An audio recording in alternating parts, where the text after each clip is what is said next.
Bien, je pense qu'on va pouvoir démarrer. Merci à toutes et à tous d'être là. Nous sommes nombreux aujourd'hui. Donc, nous sommes évidemment très, très heureux de nous accueillir en nombre. Ce qui fait que pour l'organisation de ce webinaire, nous allons couper les micros et nous vous demanderons d'utiliser le canal de discussion, le chat, pour poser vos questions et nous essaierons dans la mesure du possible d'y répondre en séance et sinon, nous prendrons toutes ces questions pour y répondre plus tard. Donc, bienvenue pour ce webinaire, premier webinaire, comment se préparer à la mise en production de la gestion administrative. Donc, nous sommes ici dans un contexte de mise en œuvre très concrète de WinPay plus RH. Vous aurez l'occasion de le voir aujourd'hui avec Christophe Laurier et Sébastien Pérez qui assureront l'animation de ce webinaire sur ce thème. Ce premier webinaire arrive dans une série de 3, donc aujourd'hui 27 mai. Nous aurons le 3 juin un deuxième webinaire qui sera consacré à la reprise de données manuelles et l'activation d'un dossier titulaire. Et le 17 juin, nous serons toujours dans le contexte de la reprise de données manuelles, mais cette fois avec l'activation de la gestion du contractuel et du vacataire. Alors, quelle est l'actualité 2021 de WinPay plus RH ? Nous sommes dans une phase où une première vague de clients s'est engagée dans la reprise des données de carrière, qui est le préalable à la mise en production de l'application chez ces clients. Cette phase a été l'occasion, en parallèle, de travailler sur la finalisation de la première version de WinPay plus RH, avec un gros travail de fiabilisation au fur et à mesure de l'avancement de la reprise de données. Très concrètement, pour chaque reprise de données de carrière d'un agent, on a été obligé de remonter quelquefois assez loin dans le passé, reconstruire les référentiels qui ont permis les mouvements de carrière à l'époque considérés. Donc, en fait, ce travail qui a été fait avec les premiers clients va bénéficier à l'ensemble de la communauté des clients qui va trouver une base extrêmement complète de référentiels et des mouvements de carrière qui ont été fiabilisés puisque effectués concrètement dans l'application. Tout ça pour un objectif de première mise en production de la gestion administrative chez ces premiers clients en juin. Et ça s'étalera évidemment en fonction des calendriers des clients. Une période dite de double paie, d'observation, qui conduira ces clients à partir de juillet à rentrer en mise en production, paie, remise objectif, on va dire réaliste, à partir de septembre. On ne fera pas de mise en production en plein mois d'août. Ce serait quand même un petit peu risqué. Alors, quelques rappels. Qu'est-ce que WinPay plus RH ? C'est un SIRH intégré, gestion administrative et paie, qui a été développé par CEGAP pour la fonction publique d'État. Quand on dit SIRH intégré, très concrètement, c'est le fait d'avoir des mouvements de carrière qui déclenchent les mouvements de paie.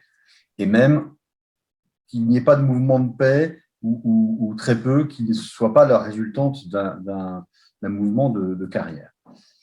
C'est bien entendu l'objectif d'éliminer les doubles saisies bien connues entre des systèmes de gestion administrative, de gestion de carrière et des outils de gestion de la paie comme WinPay.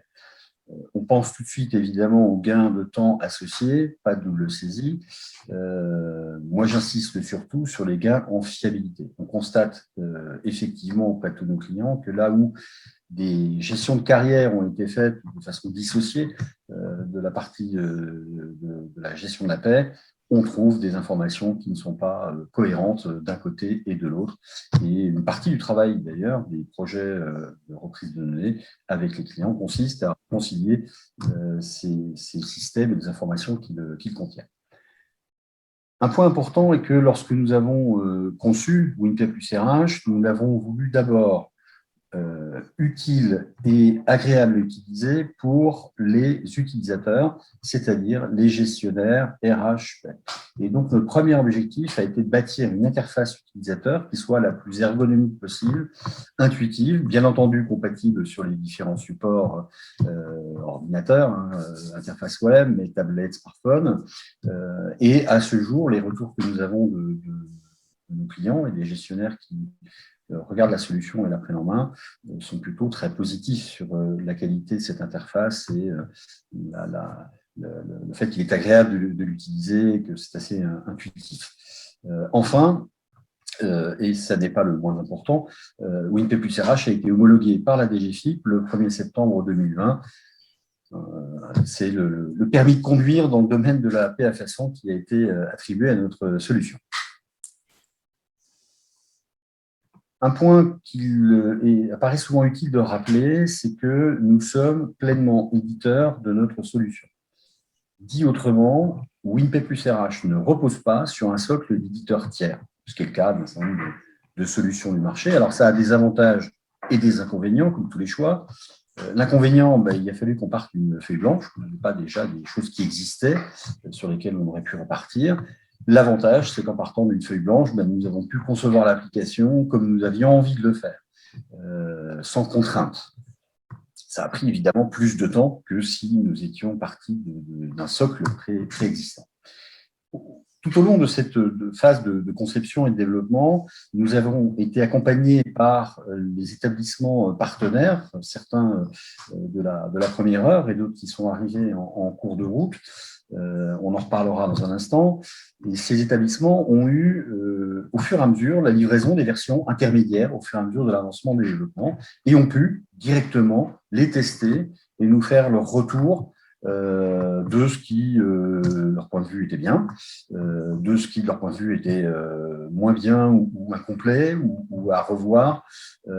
C'est ainsi que, avec ce travail qui a pu être fait sur les élections successives dans toutes ces phases de développement, nous avons pu d'ores et déjà intégrer dans l'application des retours, des améliorations, des ajouts, des modifications, pour parvenir à un niveau sans doute de maturité au moment de la première version, la V1, qui sera probablement un peu plus fort que ce qu'on a l'habitude d'avoir lors de la conception de logiciels. J'ai parlé des clients partenaires de la première heure et de tous les autres qui nous ont rejoints. Nous avons aujourd'hui 31 clients de WinP plus RH. Vous voyez les noms qui s'affichent. Ces clients appartiennent pour une bonne part à l'enseignement supérieur à la recherche. On trouve tout un ensemble de grandes universités. Si je fais un rapide tour de France, de l'Université de Lille, l'Université de Savoie-Mont-Blanc, d'Avignon, Montpellier 3, Paul Valéry, l'Université Côte d'Azur à Nice, Paris 9 Dauphine, et de grands établissements comme CNAM à Paris, et tout un ensemble d'écoles. Je pense à Sciences Po Rennes, qui est un peu notre client pilote dans cette phase que je viens de décrire, de reprise de données, d'avancement dans la fiabilisation, Sciences Po Lille, il y a le Paris, et encore l'ANR, l'Agence nationale de la recherche, et puis des établissements qui ne sont pas dans l'enseignement supérieur. En tête de liste, vous trouvez la GRASC, l'Agence de gestion et de recouvrement des avoirs saisis et confisqués. On pourrait parler aussi, par exemple, de l'ENU. 31 clients, donc, qui nous accompagnent et qui vont progressivement, en vagues successives, rentrer en production avec WinP plus RH.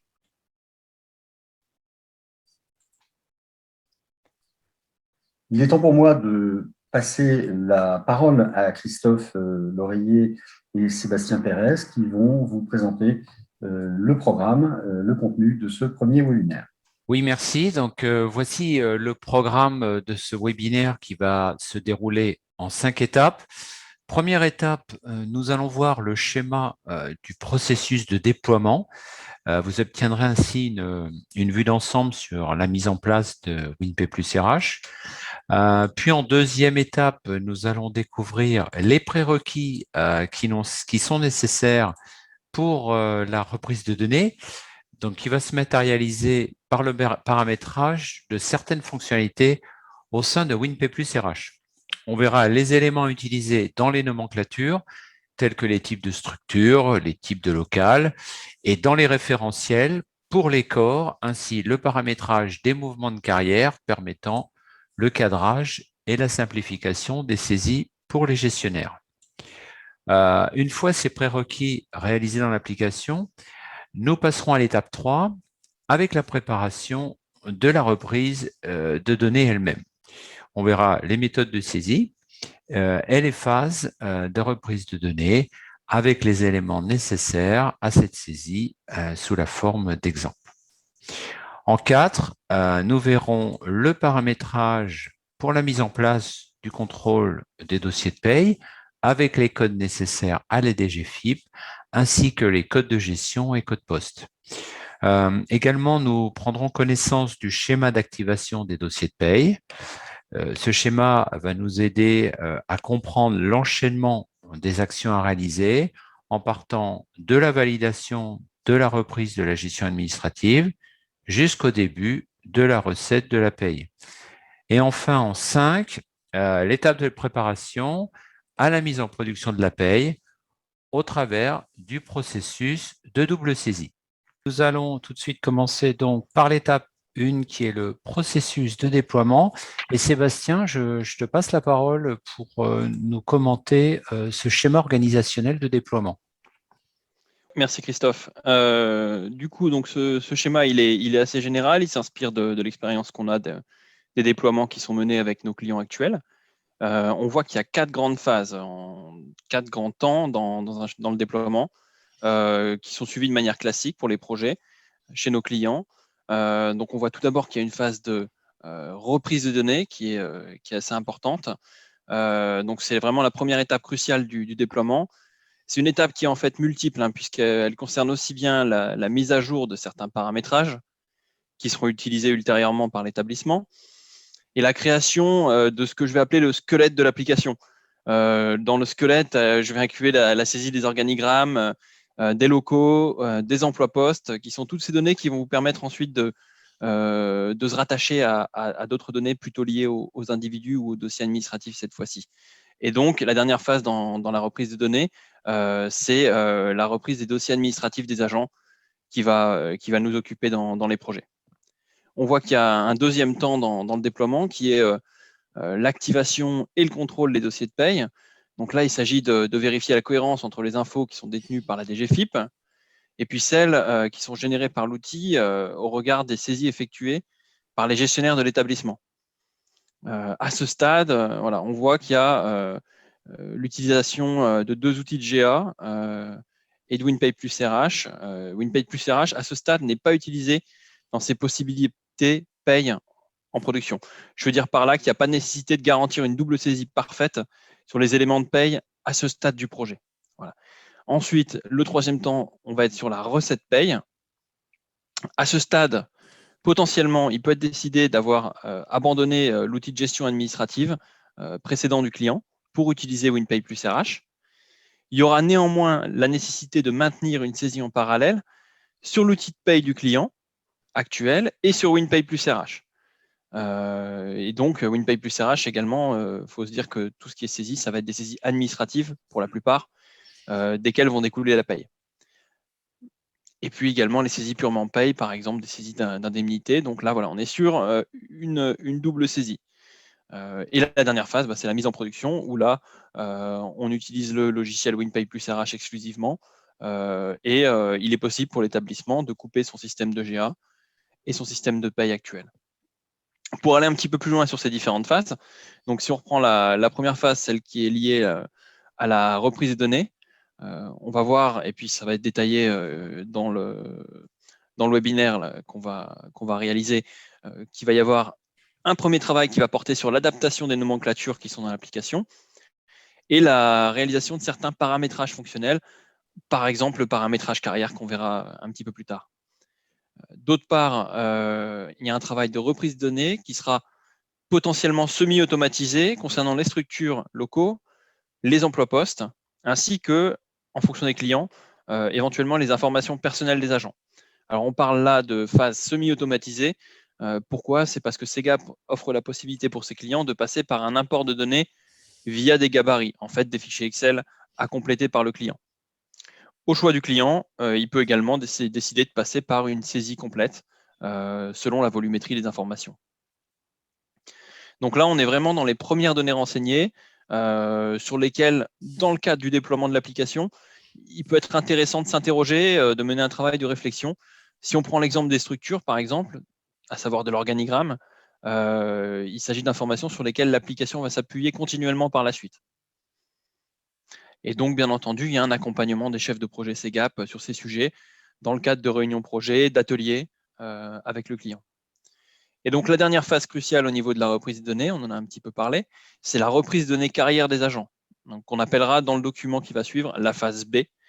Donc, ça concerne aussi bien les contrats pour les agents contractuels que différentes informations, donc les grades, les échelons, les modalités de service, les absences suspensives pour les personnels titulaires. Dans ce webinaire-là, on va se focaliser sur la reprise des données manuelles et on va vous faire une petite démonstration. Et donc, lors de cette phase, la procédure de récupération des informations carrière des agents est mise à disposition de façon organisée, que ce soit sous la forme de dossier papier, si par exemple il n'y a pas forcément de SIRH, ou de manière électronique. C'est quelque chose de crucial. Il faut essayer de s'organiser avant au maximum pour réaliser une reprise de données qui soit la plus simple possible pour les établissements. Ces données carrières, elles sont divisées, notamment pour les établissements soumis à l'envoi d'export-retrait CIR, entre la partie carrière active, donc la période où l'agent est présent dans l'établissement, et les services antérieurs qui recueillent toutes les périodes où l'agent était dans d'autres établissements avant d'intégrer l'établissement actuel. C'est vraiment la qualité de ces saisies qui va déterminer la suite des travaux, car c'est vraiment de la saisie des éléments administratifs que vont dépendre les informations de paye qui sont transmises à la DGFiP derrière. À partir du moment où on a démarré la reprise de données administratives, il convient de veiller à retranscrire les informations dans les deux outils de gestion administrative. Donc c'est ce qu'on voit là dans les outils. On maintient tous les outils. À ce stade, donc à la fin de la reprise des données, il y a un jalon de mise en production de la gestion administrative qui va permettre à l'établissement de faire le choix d'abandonner potentiellement son SIRH de gestion administrative actuel. Pour en dire un petit peu plus sur le deuxième temps, l'activation et le contrôle des dossiers de paye maintenant. Donc c'est une phase qui n'est pas à négliger. Il s'agit de s'assurer de la concordance des informations entre le logiciel WinPay plus RH et les données qui sont déjà détenues par la DGFiP pour vos agents qui sont en paye à façon. Cette concordance, elle doit être contrôlée aussi bien au niveau des paramétrages de l'application, donc on va le voir un petit peu, mais la création du code établissement, les codes poste, les codes gestion, mais surtout, et c'est le plus important, sur le dossier de paye généré par l'application. On va vérifier par exemple le numéro de dossier, les codes statut, les codes cotisation que WinPay plus RH a appliqué sur le dossier de paye. On vous montrera ultérieurement les principales informations à contrôler. Et à l'issue de cette phase, la phase d'activation et de contrôle des dossiers de paye, ce qui va se passer, c'est qu'on va générer une prise en charge fictive des dossiers un mois avant le début de la recette paye, et on va générer une bande geste, mais qui ne sera pas transmise à la DGFiP. Donc on est vraiment sur une prise en charge fictive à ce stade. Sur la partie recette de la paye, donc le troisième temps, cette recette, elle s'articule clairement autour d'une double saisie des éléments GA et paye dans WinPay plus RH et dans l'outil de paye utilisé par l'établissement, et d'un contrôle, cette fois-ci pas des dossiers de paye, mais des mouvements de paye qui vont passer sur le mois. Donc le contrôle, il sera effectué avec des outils qui seront fournis par CGAP, qui permettent de contrôler les bandes gestes transmises avec les deux outils et de vérifier la cohérence des deux. Et donc à la fin de ce dernier jalon de la recette paye, il y a la possibilité de basculer en production. Voilà, j'ai essayé de vous décrire le schéma classique de déploiement de WinPay plus RH. Merci Sébastien. Et nous allons donc continuer. Je me permets d'intervenir puisque j'en profite pour suivre les échanges qui commencent à être bien animés avec les participants. Donc, merci beaucoup de poser toutes vos questions sur le chat, puisque vu le nombre que nous sommes et pour essayer de respecter le timing, nous avons choisi de permettre, en tout cas jusqu'à la fin, des interventions par audio. Donc, j'en profite pour préciser. On essaie de répondre au fur et à mesure aux petites questions qui arrivent là dans le fil de discussion. Celles auxquelles nous ne pouvons pas répondre parce que c'est un petit peu long, etc., nous les notons et toutes les réponses seront apportées après le webinaire pour des réponses qui nécessitent un petit peu plus de détails, d'argumentation, etc. Donc, n'hésitez pas, si vous n'avez pas votre réponse instantanée dans le fil de discussion, c'est qu'elle est notée et que vous l'aurez plus tard. Voilà, je te rends la parole, Christophe. Merci. Merci Patrice pour ces précisions. Donc, nous allons passer donc à cette étape 2 après l'explication, c'est vrai, de ce schéma général. Nous rentrons dans le détail et nous allons commencer par voir cette partie paramétrage avant reprise de données. Alors, dans l'application, vous avez des nomenclatures et des référentiels. On va en parler encore à suivre dans les slides. Donc là, on a pris l'exemple dans les nomenclatures pour des choses que vous pourriez avoir à ajouter dans l'appli. Alors, on a, nous, déjà mis des types de structures, bien sûr, et des types de locaux, mais on vous montre en démonstration comment un petit peu comment ça va se passer parce que vous pouvez être amené à enrichir de votre côté également ce que nous avons mis dans l'application. Alors, les types, avant de voir dans l'application, donc les types de structures incluent des composantes génériques que nous avons mis dans l'appli et des composantes personnalisées que vous allez justement pouvoir gérer vous-même. Donc, nous avons déjà intégré comme composantes génériques les types établissement, direction, service. On a ajouté également des composantes de type école, équipe de recherche et pôle. Donc, d'autres types de structures vont pouvoir être ajoutés par vos soins, soit via le remplissage des gabarits, entre autres le gabarit structures locaux, voire via l'application si votre établissement a un volume plus restreint d'informations à saisir. Alors, nous allons voir l'exemple avec les types de structures. Donc, pour ceux qui ne connaissent pas encore l'application, vous voyez qu'ici, nous sommes à l'accueil. Nous avons un ensemble d'accès sous forme de modules. Et là, je clique sur le module administration pour aller voir les nomenclatures. Donc, à chaque fois, en haut, j'ai des onglets qui me permettent de rentrer dans différentes thématiques de l'administration. Là, je vais passer par l'onglet référentiel et j'ai un menu contextuel dans cet onglet qui me permet soit d'aller vers les nomenclatures, soit les référentiels à proprement dit. Alors, la différence entre les deux, c'est que les nomenclatures, vous pouvez les mettre à jour vous-même, vous pouvez rajouter des informations, alors que les référentiels sont gérés par nos soins. Voilà comme ça se présente. Donc, vous avez dans la colonne de gauche une case de recherche. Vous tapez les premières lettres de ce que vous recherchez. Donc là, j'ai besoin des types de structures. Et voilà, au milieu, j'ai mon tableau avec les différents types de structures que je vous ai cités voilà quelques secondes. Et on voit en bas à droite que nous avons un bouton ajouter. Alors, on a aussi des pages de suite. Donc là, juste un petit exemple de test de saisie.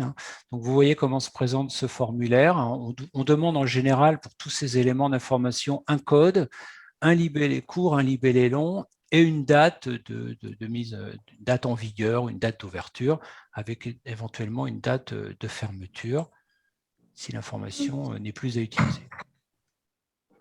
Voilà, on remplit, c'est juste un petit test de remplissage pour que vous puissiez voir après qu'on retrouve l'information ailleurs.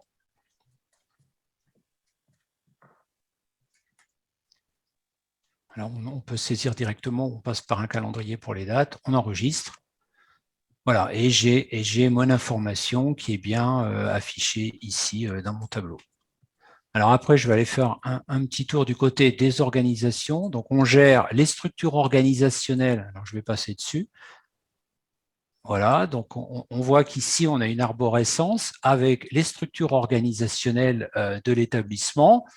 Et puis à côté, j'ai le choix aussi locaux. Donc, on va juste regarder dans les structures, les types de structures. Voilà, donc voilà comment on retrouve. Je retrouve juste ma valeur qui vient d'être créée, qui se retrouve dans la liste déroulante, en plus des composantes génériques que CGAP a mis dans l'application.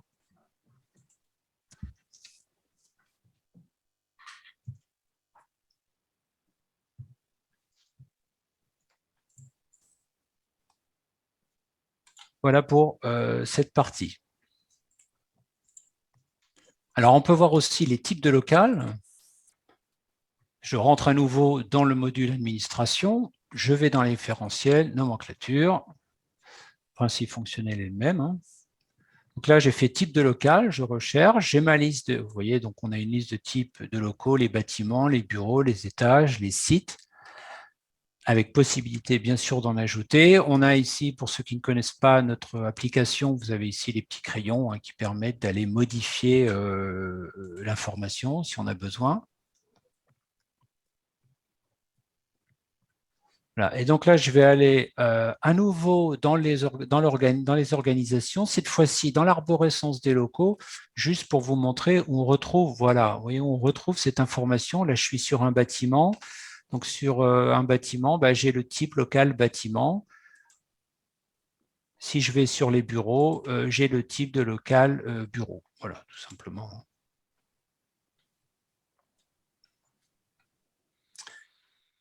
Voilà pour cet exemple. Alors maintenant, du côté des référentiels, on a pris l'exemple des corps. Donc, on va regarder dans l'application. Donc, cette fois-ci, là, ce sont des informations mises à jour par CEGAP. On s'appuie sur les travaux du CISIR pour maintenir à jour les référentiels. On peut aussi être amené à les faire évoluer sous votre impulsion selon le cas de chaque établissement. Donc ça, ce sont des points qui s'étudient avec votre chef de projet et notre MOA. Donc là, je veux juste vous faire la petite démonstration au niveau des corps. Donc je rentre dans l'administration, je vais cette fois-ci dans les référentiels à proprement dit et je vais aller faire une recherche. Donc vous voyez, le principe fonctionnel est le même sur les corps, voilà, qui s'affiche ici. Et j'ai cette liste avec un nombre important de pages, puisque c'est un référentiel important. En haut, nous avons la possibilité sur tous ces tableaux de faire des extractions en Excel ou bien de faire des impressions des valeurs, des listes de valeurs en PDF. Alors, il y a une case de recherche. Voilà, juste un petit exemple. Donc, vous voyez, j'ai tapé le code d'un corps qui est attaché d'administration d'État. Donc, retenez simplement ce code et ce libellé, puisque je vais vous montrer tout de suite là l'affichage de ce corps en situation de saisie directement dans un des écrans de nos workflows. Voilà, il est ici. Donc, je passe maintenant sur la recherche d'un dossier d'un agent. Donc, je suis ressorti, j'ai cliqué sur le logo WinP plus RH, ça me ramène à l'accueil. Donc là, je tape les premières lettres d'un dossier et je vais aller sur le dossier de cet agent, juste pour vous montrer comment ressort le corps en situation de saisie. Donc, je vais sur dossier administratif. Alors, on reviendra un peu là-dessus à d'autres moments. Je vais sur carrière administrative dans mon menu à gauche. Donc, il y a un rappel un rappel des informations. Je passe assez vite là-dessus. Voilà. Donc là, on est typiquement dans les modes de saisie de WinP plus RH.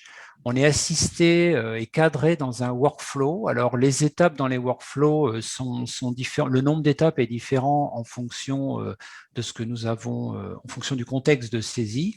Donc là, je suis dans un contexte où je fais une nouvelle demande de carrière administrative pour un avancement de grade.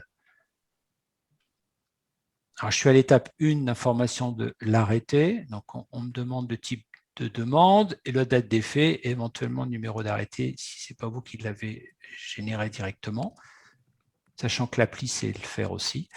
Je passe en étape 2 et là, je dois saisir les détails de la carrière administrative. Donc, on me demande le type de personnel. Voilà. Et voilà la liste des corps.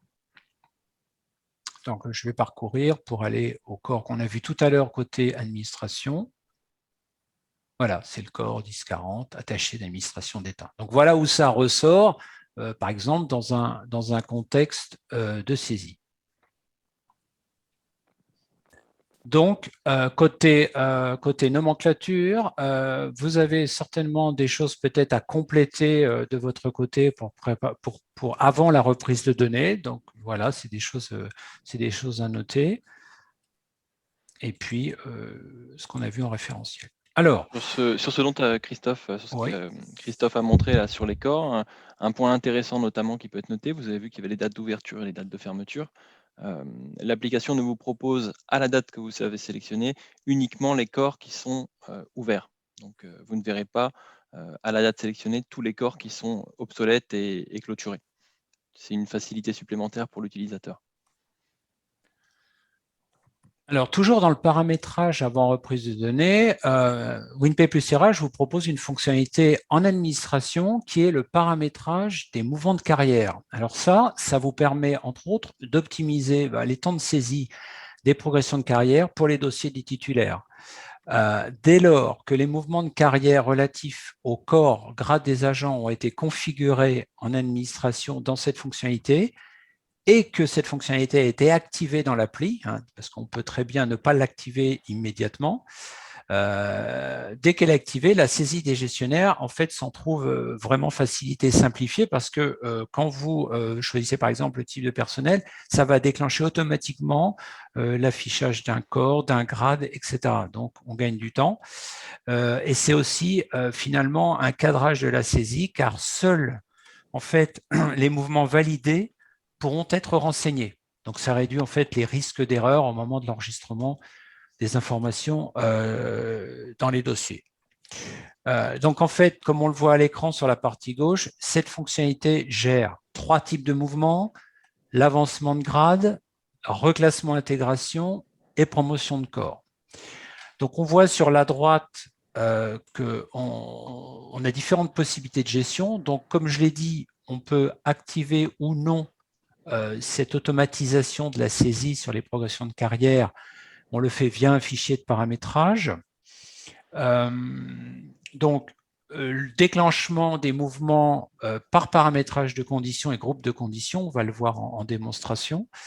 Et puis, comme je le disais, c'est un cadre de saisie quand même qui garantit la cohérence des informations pour ces progressions de carrière. Puis, bien sûr, c'est un outil qui permet de prendre en compte les évolutions de réglementation, en particulier pour les mouvements liés au PPCR, donc le parcours professionnel des carrières et rémunérations. Et puis, pour finir sur cette fonctionnalité, il y aura possibilité alors aujourd'hui, il y a possibilité d'enregistrer ces mouvements de carrière, de les paramétrer via l'appli, comme on va le voir, mais il y aura aussi possibilité de le faire via un gabarit Excel. Alors, passons sur la démonstration. Donc, dans ce scénario, on va saisir, je vais vous montrer comment dans l'appli, on pourrait saisir l'avancement de grade sans ce paramétrage de carrière activé et préparé. Je vais annuler ce que je suis en train de faire en saisie. Je vais aller dans la partie administration et je vais créer ce fameux mouvement de carrière qui va être l'exemple avec avancement de grade.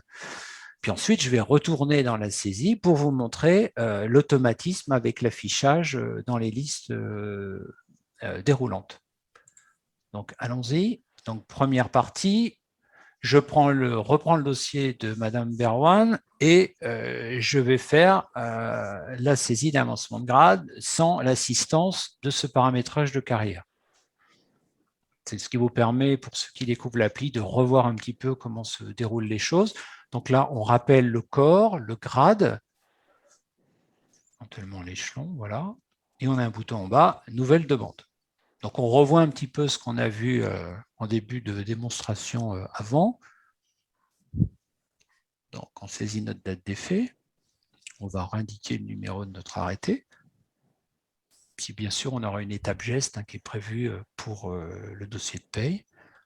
Voilà, donc j'arrive, je choisis mon type de personnel comme on a vu tout à l'heure, quand j'ai montré l'exemple des corps, et je dois saisir évidemment à la main les informations, aller les chercher.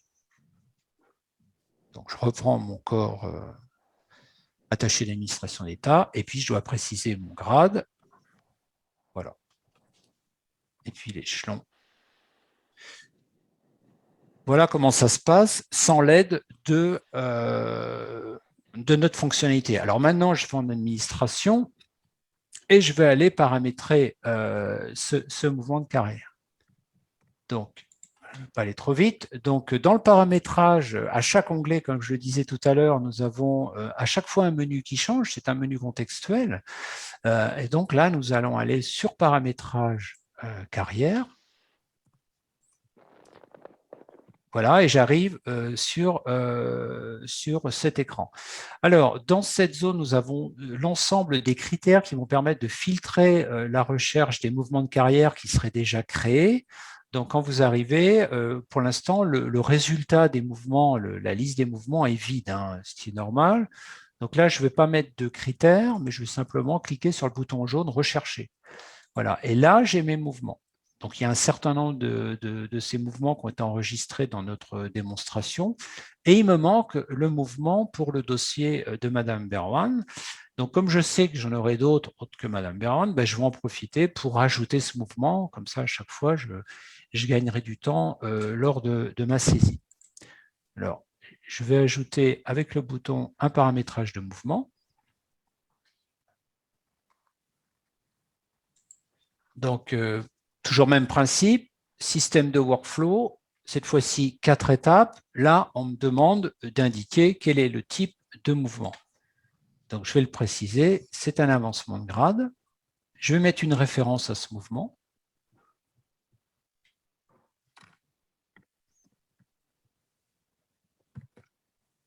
Alors, je précise le type d'accès élément de carrière. Et puis, je vais indiquer ma date de début de validité hein, pour la prise en compte de ce mouvement. Je continue, je passe à l'étape 2. Et là, on découvre l'écran. Alors, on a ici, en fait, deux zones très importantes. On a la carrière de départ et la carrière cible.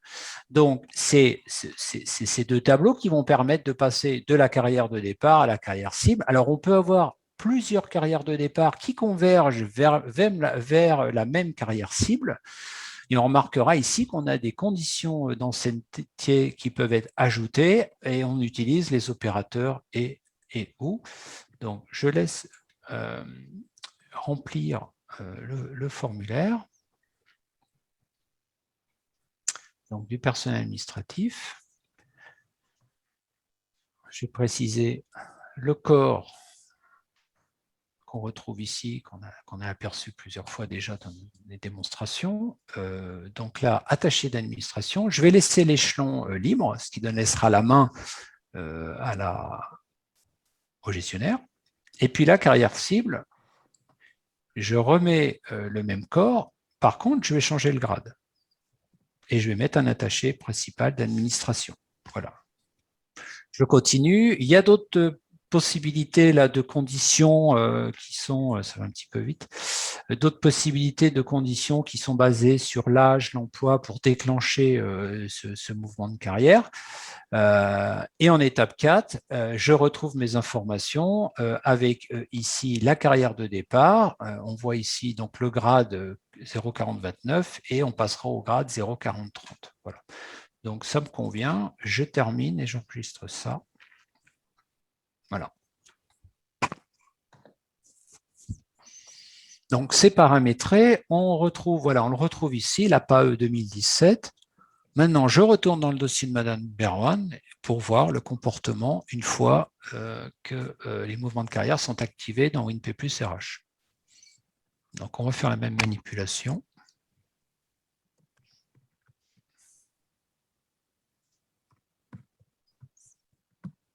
Donc on a intégré, on intégrera évidemment les mouvements les plus génériques dans l'application. Hein. C'est prévu.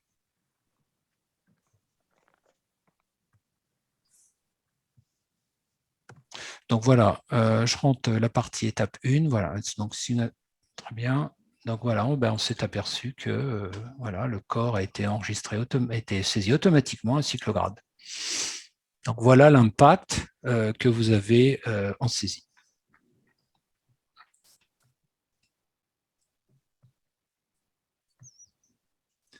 Bien. Alors, nous allons passer maintenant, donc c'était avant préparation, maintenant on passe à la préparation de la reprise de données. Et nous avons trois méthodes de saisie. Nous avons la saisie via des gabarits Excel. pour ceux qui ont du volume d'information, donc ils peuvent passer par des gabarits. Il y a la saisie via l'application pour les établissements qui ont des volumes un petit peu plus bas, un peu plus restreints au niveau de ce qu'ils ont à saisir. Et puis, il y a pour les gros volumes et la récupération de données en masse, la reprise de données automatisées qui sera présentée un petit peu plus tard dans d'autres événements.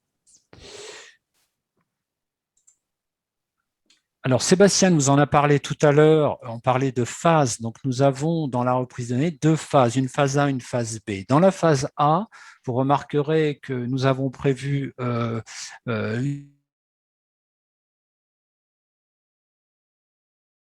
et tout ce qui est information personnelle de l'individu.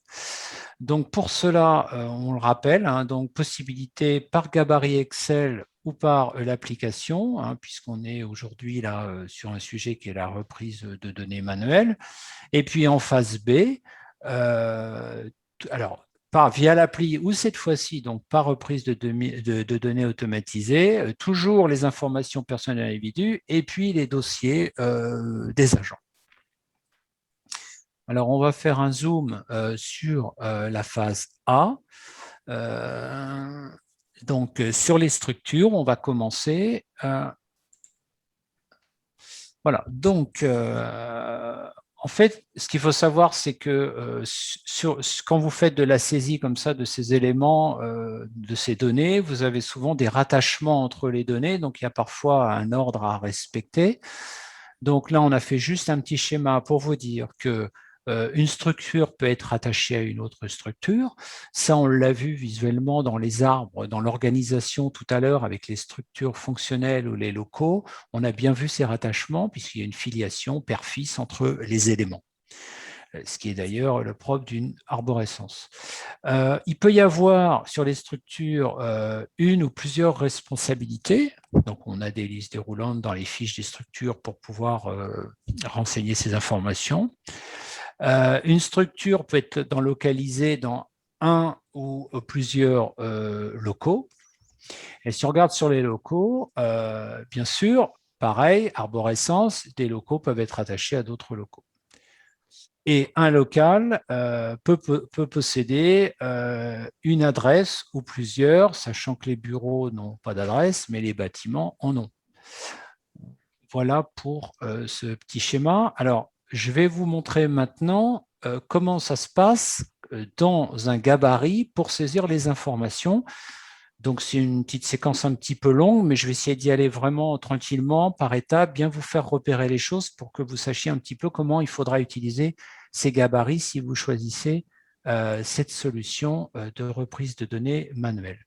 Donc voilà, je vais utiliser mes petits outils là, mon petit surligneur.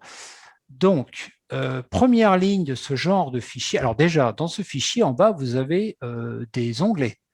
Et ces onglets se lisent de la gauche vers la droite, ce qui correspond en fait à des rattachements. L'onglet nomenclature étant un petit peu à part, on verra comment on va l'utiliser au moment de la saisie.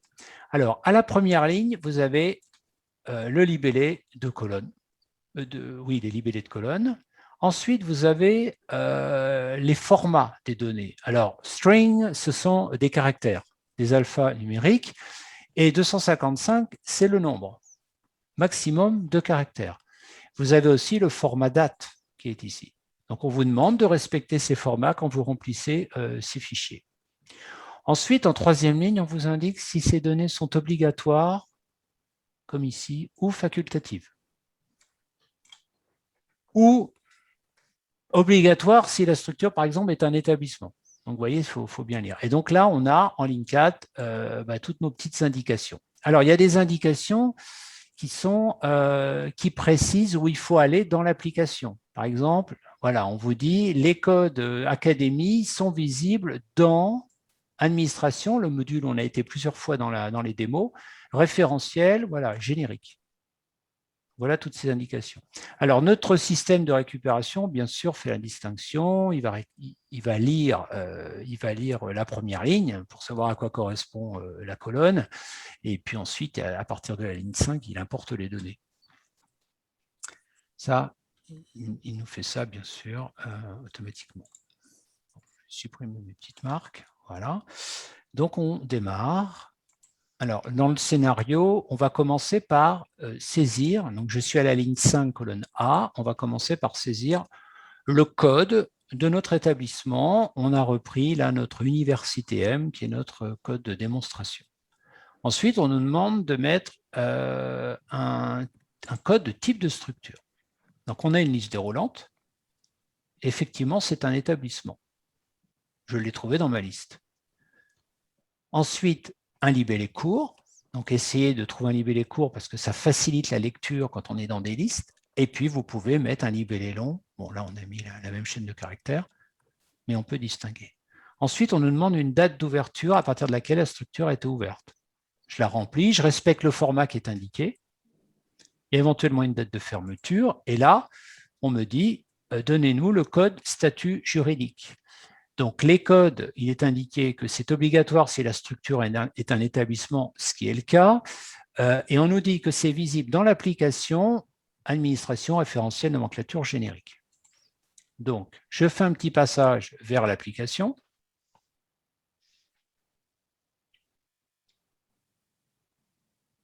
Alors, le code, je le connaissais à l'avance, donc je l'ai tapé directement, mais généralement, on ne fait pas la recherche par le code, on fait la recherche par une chaîne de caractères. Je l'ai fait par facilité. Et donc, en fait, vous auriez peut-être tapé EPSCP et voilà, vous avez votre code. Alors, bien sûr, hein, on voit qu'il y a possibilité d'ajouter vos propres valeurs. Donc, je vais mettre 250. Voilà, je suis revenu dans le gabarit. Code académie, donc facultatif, mais fortement recommandé, blablabla. Donc, ça, je ne vais pas le remplir. Et je passe à la partie RNE. Donc, ça va un petit peu vite. Donc, je passe directement dans l'administration et je vais aller chercher numéro RNE UAI. Même principe. Par facilité, j'ai tapé le code pour le trouver plus vite. Bon, bref, il faut taper la chaîne de caractères. On obtient le code et on le saisit dans le gabarit. Alors après, facultatif mais fortement recommandé, oui, c'est le code NAF. Donc ça, vous avez vos infos. Code décision à l'origine de la création de la structure facultative mais fortement recommandée. Donc, voilà, on va aller le chercher pareil dans l'administration, code décision création, et c'est le CR001 par décret. Donc, je l'ai dans ma liste déroulante cette fois-ci, ça a été prévu, il est là, voilà, je le rentre. Voilà, date de décision à l'origine de la création de la structure. Je crois qu'on on met la date. Et puis la colonne M, on ne mettra rien. Maintenant, on va faire un rattachement, pas tout de suite, mais j'ai besoin d'abord de créer la sous-structure. Là, il va me manquer une information. Je n'ai que établissement, direction et service, il me faut un pôle. Ce pôle, je ne l'ai pas dans ma liste. Qu'est-ce que je vais faire? Je vais aller en bas dans l'onglet nomenclature et je vais rajouter, vous voyez, dans les types de structure, la colonne A, je vais rajouter un pôle. Et une fois qu'il va être ajouté, je vais le retrouver quand je vais faire ma saisie. Alors, bien sûr, quand on fait tout ça, il ne faut pas que le téléphone sonne de trop, il ne faut pas être dérangé, il faut être concentré.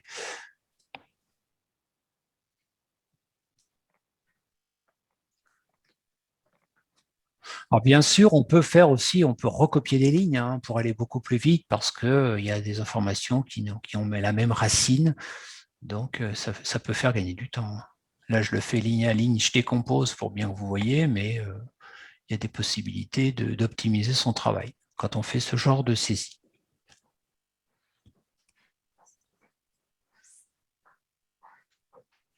Voilà, donc c'est fini. Donc, je passe en bas sur les locaux maintenant. Alors, je vais créer un local.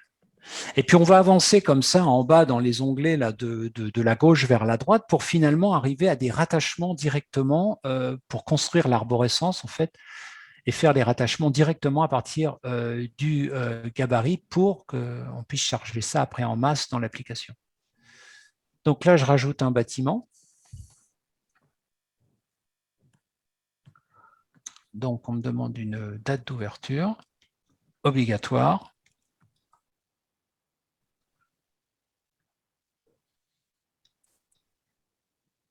Et là, je vais créer un bureau.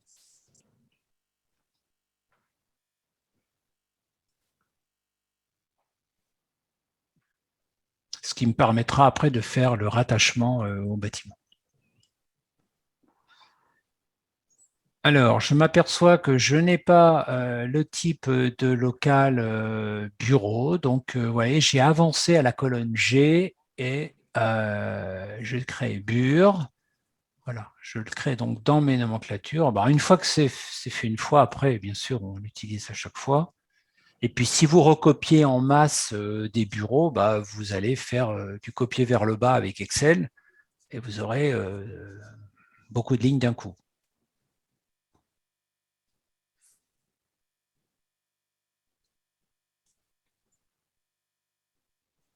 Donc après, il nous restera à mettre l'adresse et puis on fera nos rattachements. C'est vrai que c'est une séquence un petit peu longue, mais au moins, ça a le mérite de bien montrer comment ça se passe. Parce qu'au début, comme ça, à première vue, ce n'est pas forcément évident de rentrer dans ce genre de document. Donc là, je vais aller chercher mon bâtiment 1 que j'ai créé évidemment précédemment. Donc on voit bien qu'il y a un ordre de saisie. Je mets une adresse principale. Bon, après, je remplis les choses très communes. Là, c'est l'adresse. Hein. Pas de difficulté.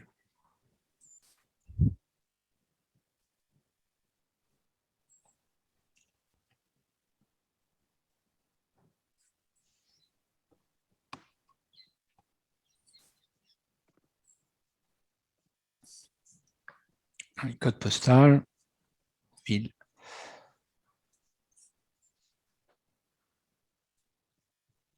Il nous reste la date de début de validité.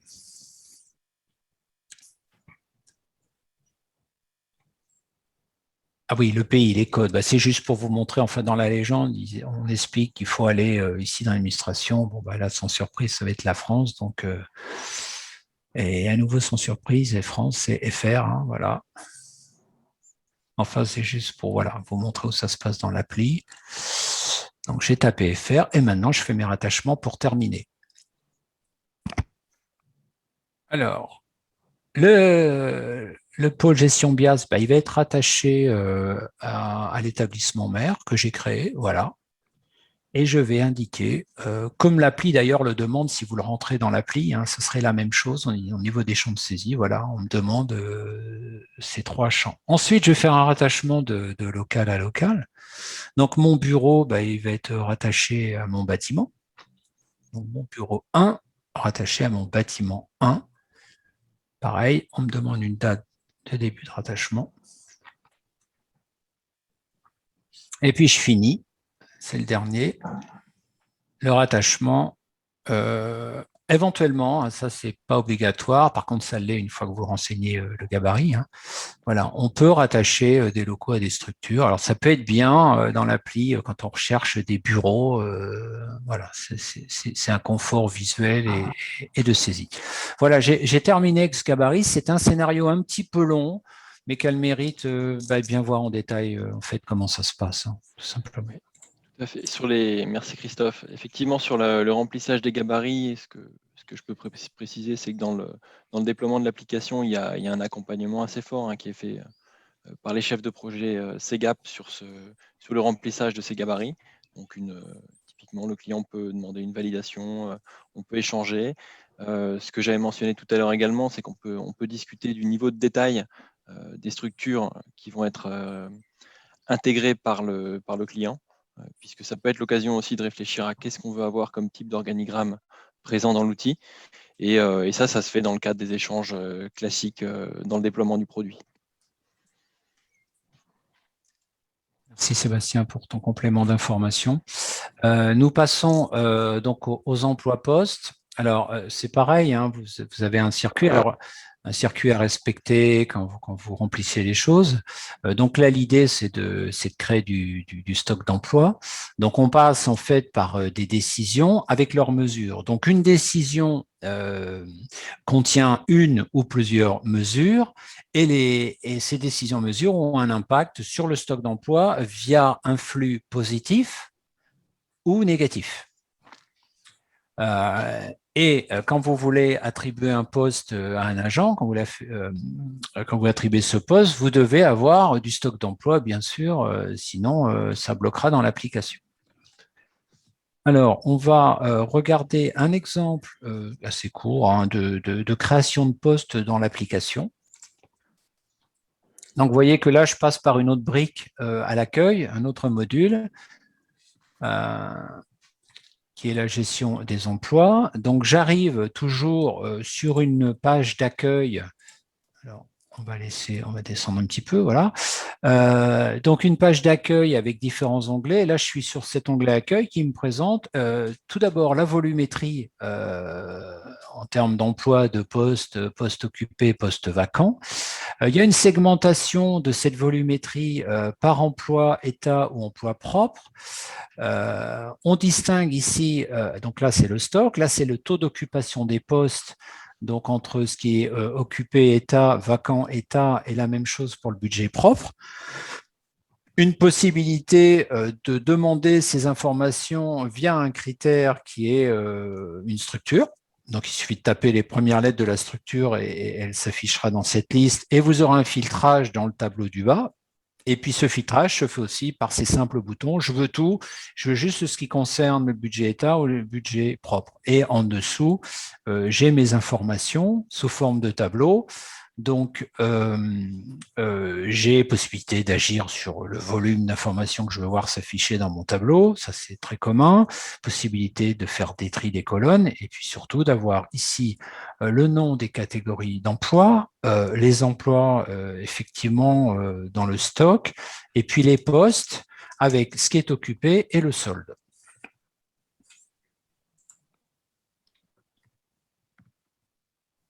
Donc là, je vais aller uniquement sur… Alors, emploi, c'est pour créer les décisions. Hein. Donc, je vais sur la création du poste. Donc, des filtres de recherche au départ. Hein, voilà. Donc là, j'ai jusqu'à 32 postes. On le voit, j'ai un numéro. On attribue les numéros de postes par l'intermédiaire d'un chrono de 1 à n. Donc là, l'ajout de poste, c'est un workflow. Donc, on remplit cette fiche. Et on voit ici qu'on est arrêté à 32, on va avoir un poste en fait numéro 33 qui va s'afficher dans la liste.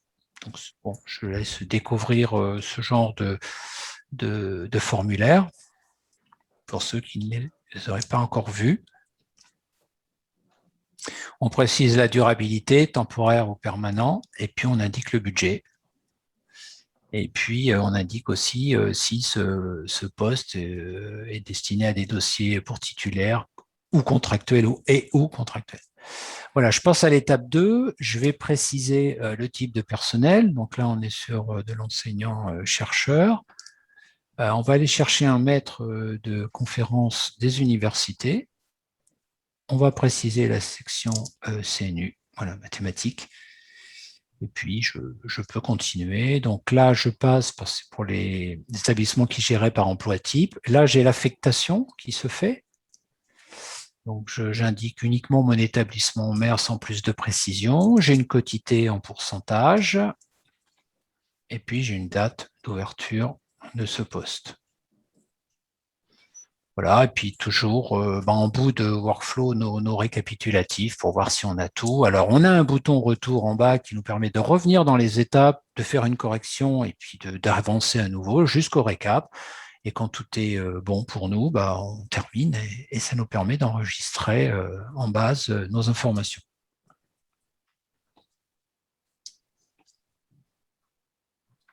Petit temps de chargement, voilà. Et vous voyez ici la ligne du poste 33 avec le maître de conférence, avec possibilité dans les colonnes à l'extrême droite qui s'appelle Action, d'aller cliquer sur le petit picto œil et d'aller voir le détail de votre fiche de poste.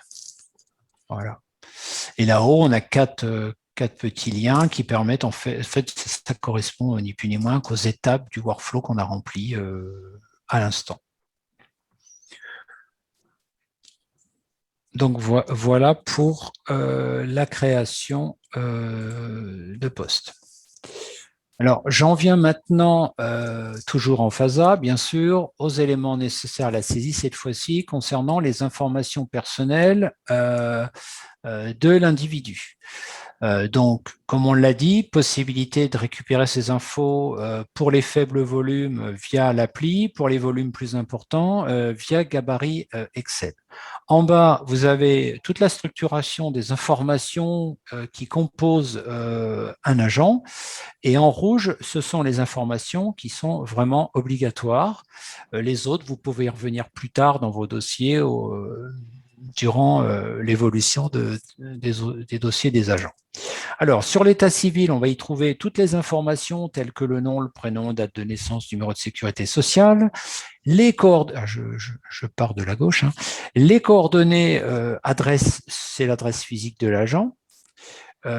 Les infos complémentaires, on y trouve adresse, email et numéro de téléphone. Alors, ces deux cases-là qui sont séparées là, visuellement, en fait, vous les remplissez automatiquement en même temps que l'état civil quand vous créez un nouvel individu dans l'application. Par contre, les références bancaires étant obligatoires, soit vous les enregistrez ensuite, après avoir créé l'individu, vous le faites tout de suite, ou bien vous pourrez le faire au moment où vous créerez le dossier de paye de la personne.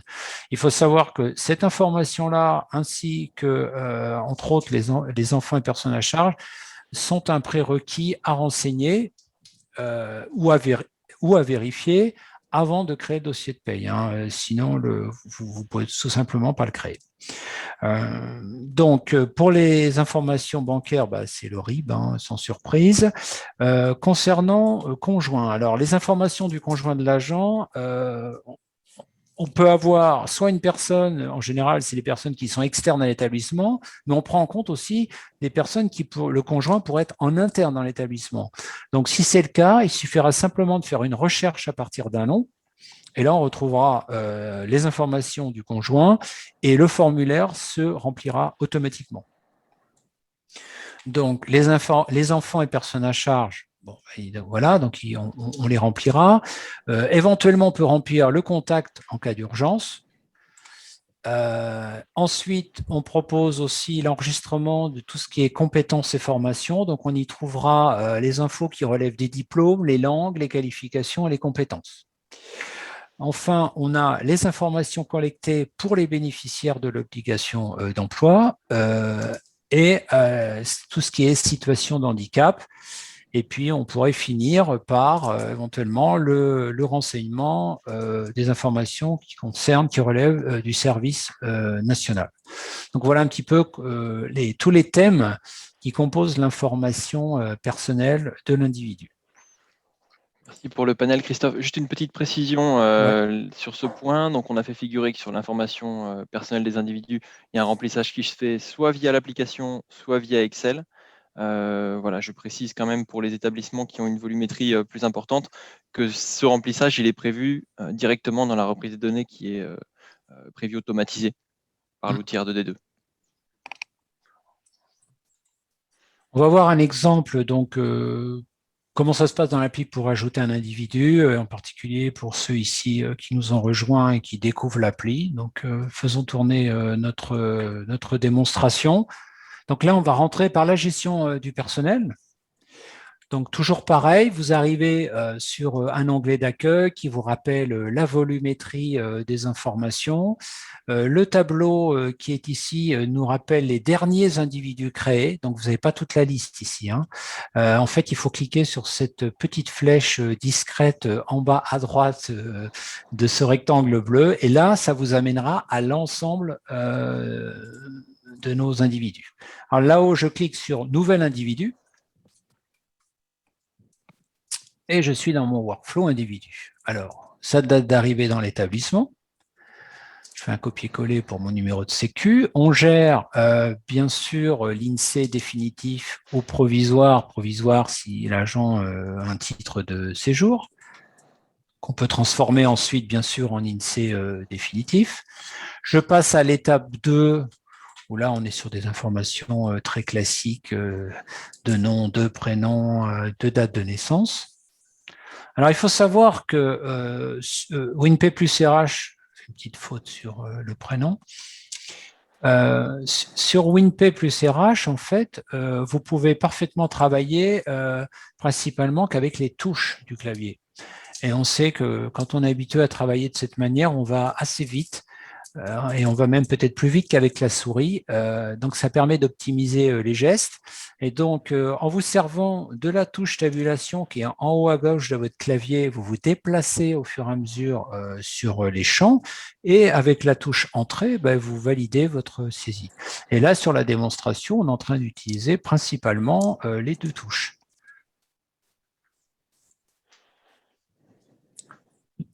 Là, j'ai tapé FRA très vite au clavier. Hein, j'ai fait tabulation, FRA. La France, c'est ce que je veux. Je fais entrée, paf, c'est saisi. Je fais pareil pour le département. Hein, je tape 0,51. Voilà. Vous voyez, donc ça peut vraiment aller vite. Et ça, c'est une bonne nouvelle quand on a à reprendre quand même des données.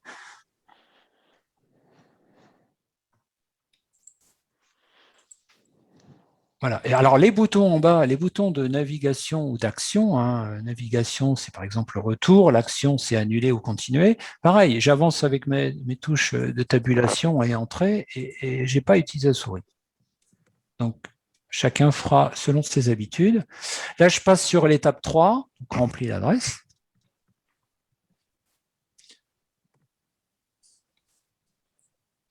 Donc, nos référentiels nous donnent nos natures de voix.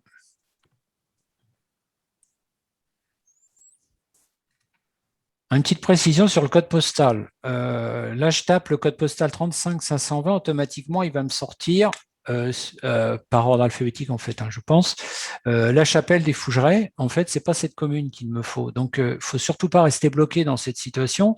Et il ne faut pas hésiter à taper les premières lettres d'une autre commune. Voilà. Et en fait, je voulais Montreuil-le-Gast. Donc, je continue. Info complémentaire. Tout ce qui est courriel et téléphone.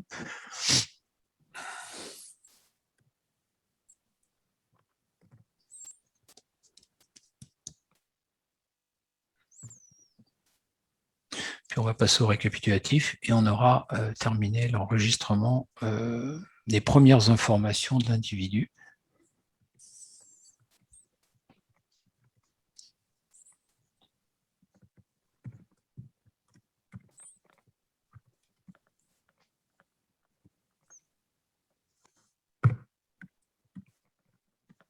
Voilà, continuer. Donc, j'ai mon récapitulatif. Tout est OK. J'appuie sur terminer. J'enregistre en base.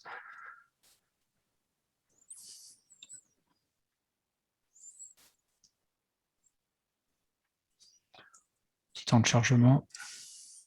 Là-haut, message en vert. Enregistrement réussi. Tous nos messages sont indiqués là-haut. Voilà, donc je retrouve mes informations. Je clique sur l'onglet Info perso.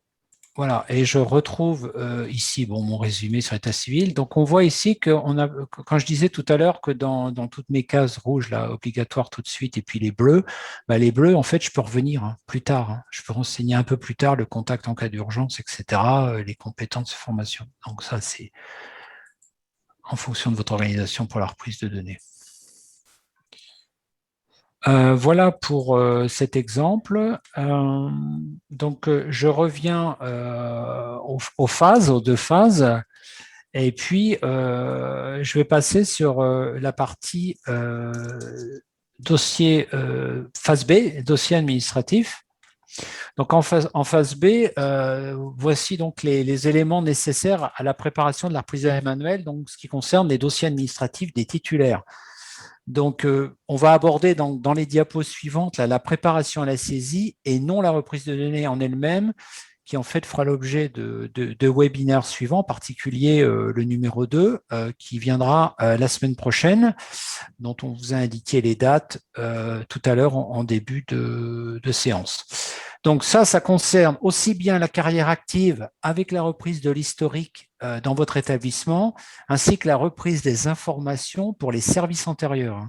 Donc, c'est-à-dire l'historique de carrière des agents hors de votre établissement. Alors, les éléments à préparer, en fait, relèvent de 3 thématiques, comme on les voit ici. Les mouvements de carrière, selon 3 types de mouvements que nous avions vus précédemment, avancement de grade, reclassement, intégration et promotion de corps. Et on a également les éléments qui relèvent de la thématique congé statutaire et congé de sécurité sociale. Alors, si on zoome un peu, pour ce qui est évolution de carrière, position, modalité de service et congé statutaire, donc ces éléments, comme vous le savez, sont matérialisés dans votre gestion par les arrêtés. Donc, en fait, on aura besoin dans ces différents éléments, au niveau de l'évolution de carrière, corps, grade, échelon, de la nomination, du type d'accès, que ce soit au choix, ancienneté, etc., et date de mise en œuvre. Pour les positions, activité, détachement, dispo, etc., le motif détaillé, comme établissement d'accueil, convenance personnelle, etc., et date de mise en œuvre. Pour modalité de service, comme temps partiel, mi-temps thérapeutique, mise à dispo, etc., il faudra le motif détaillé et date de mise en œuvre. Et enfin, sur congé statutaire, motif de congé, bilan de compétences, présence parentale, par exemple, et les dates d'effet, date de fin. Voilà, je passe assez vite là-dessus, mais au moins je vous le signale. Concernant les congés de sécurité sociale, on aura besoin des informations qui sont liées au congé de maladie ordinaire, à minima la dernière année, concernant votre établissement et hors établissement, donc motif, date de début, date de fin. Sur les congés longue maladie et congés de longue durée, il nous faut tout, établissement, hors établissement, motif, date de début, date de fin. Et puis pour finir, sur les accidents du travail, accidents de service, pareil, tout, établissement, hors établissement, et il nous faut motif, date de début, date de fin. Une démonstration maintenant pour terminer cette étape de préparation à reprise de données sur un exemple de reprise manuelle qui utilise l'application WinP+RH. Donc là, je clique sur le petit plus, dossier administratif. Vous voyez, je suis dans les infos perso de l'individu. Et là, je suis dans un premier formulaire qui va me permettre de définir quel est le workflow que je vais utiliser. Là, je suis en train de créer un titulaire. Donc, évidemment, dès que je vais faire continuer, il va aller me chercher le workflow destiné à la saisie des titulaires. Si ça avait été contractuel, évidemment, c'est un autre workflow. Donc, on a ce premier formulaire. On aura aussi un formulaire comme ça pour définir le dossier, pour le dossier de paye. Donc là, on me demande au niveau position, il rentre en activité. Après, l'étape de carrière administrative. Donc, je renseigne le type de personnel, on avait vu ça tout à l'heure, hein, le corps, le grade, l'échelon. Vous voyez, on est guidé en fait au fur et à mesure. On nous sort l'indice brut, l'indice majoré automatiquement. On me demande le type d'accès d'éléments de carrière, je le précise, et la date d'effet. Et en bas, voilà. En bas, on m'a calculé l'ancienneté à partir du moment où j'ai saisi la date. Hein. La branche d'activité professionnelle, et puis je vais continuer sur l'étape suivante. Donc là, j'arrive sur l'étape 3 de poste et affectation. Donc, 3 choses à faire. Premier tableau du haut, renseigner le poste. Et ensuite, dans l'affectation, je dois renseigner l'affectation structurelle. De façon facultative, je peux renseigner aussi le local. Hein, c'est pas obligatoire pour avancer dans le workflow. Moi, je vais vous remplir les 3. Donc, je vais déjà ajouter un poste. Alors là, on est sur notre, pour ceux qui n'ont jamais vu, on est sur un système de recherche des postes qui sont disponibles. On a toute une batterie de critères pour filtrer notre résultat de recherche en bas. Là, je vais simplement mettre la catégorie d'emploi pour ingénieur d'études, la branche d'activité professionnelle. Et puis, je vais lancer ma recherche. Voilà, j'ai un filtrage. En bas, j'ai un poste, le poste 1, ingénieur d'études, durabilité permanent, budget état. Je vais faire une sélection dans la colonne action à droite et je confirme ma sélection par le bouton. Voilà, donc il m'a bien pris en compte l'ingénieur d'études. Maintenant, je vais aller mettre l'affectation. Donc, j'ai mon arborescence qui est reproduite ici au niveau de mes structures. Je donne ma quantité et j'enregistre.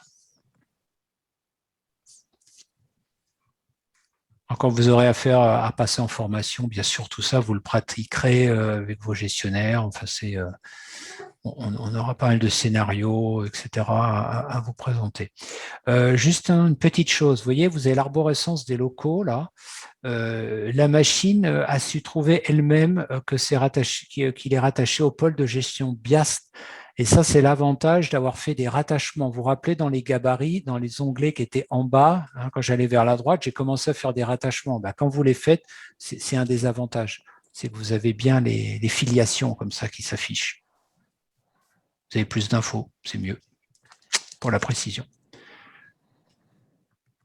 Voilà, je passe, les infos me conviennent, je termine, c'est comme d'habitude, j'ai un récapitulatif, je ne m'attarde pas, ce n'est pas l'essentiel de la démo.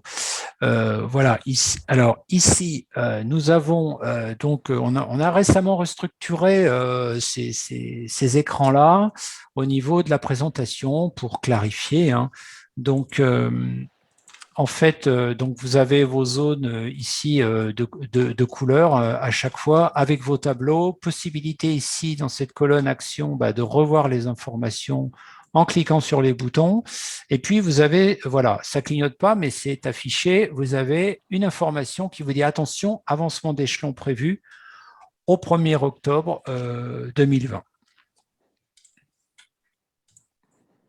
Voilà, j'ai supprimé mes stabilos.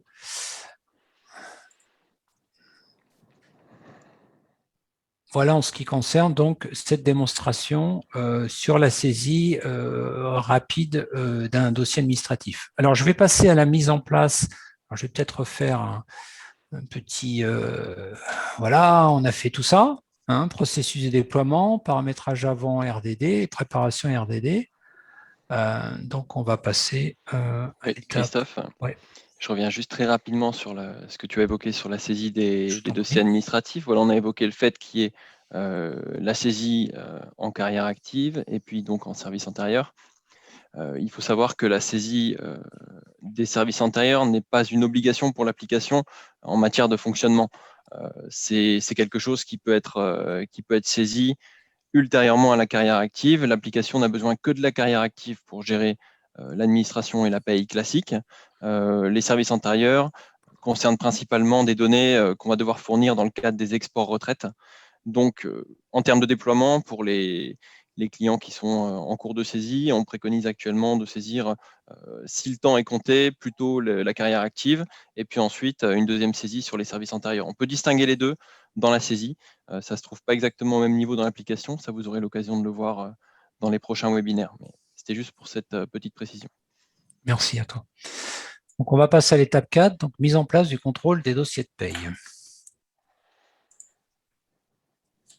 Alors, un schéma, juste pour vous dire que vous avez à réaliser, donc évidemment, des paramétrages pour la paye, qu'entre autres, il y a le code correspondant, qui est le code qui va permettre, ou les codes qui vont permettre à la DGFiP de reconnaître vos fichiers quand vous envoyez votre banc de geste. Donc, on a deux situations qui se présentent. Soit vous avez vous êtes en RCE et à ce moment-là, vous gérez vos ressources propres et il vous faudra uniquement un code correspondant avec votre code ministère, code établissement. Ou bien vous êtes en non-RCE, à ce moment-là, vous allez vous retrouver à gérer de budget. Donc, il nous faudra à chaque fois un code pour chaque budget. WinPay plus RH, c'est une seule base de données. Donc, c'est le moyen pour le logiciel de reconnaître, faire la distinction entre vos différents fichiers, puisqu'il n'y a qu'une seule base. Alors, on va aller voir dans l'application où se trouve ce code correspondant.